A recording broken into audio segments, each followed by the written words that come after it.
Hi everyone, let's see how you can change text cases in Microsoft Excel.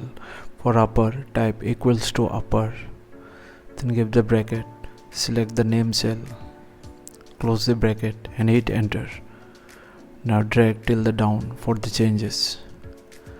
For lower cases, type equals to lower, bracket, then select the cell, close the bracket and hit enter.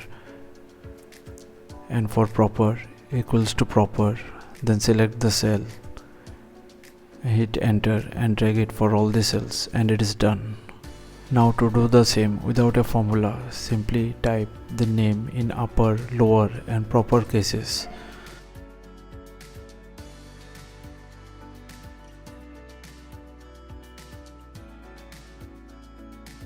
Once done, select the immediate cell below the name, then go to the data tab and from here click on flash fill and that's it, the entire row will be filled.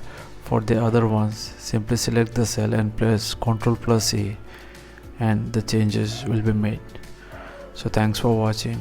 Please feel free to subscribe and support the channel if you found the content helpful, and stay tuned for more search Excel tricks and tips.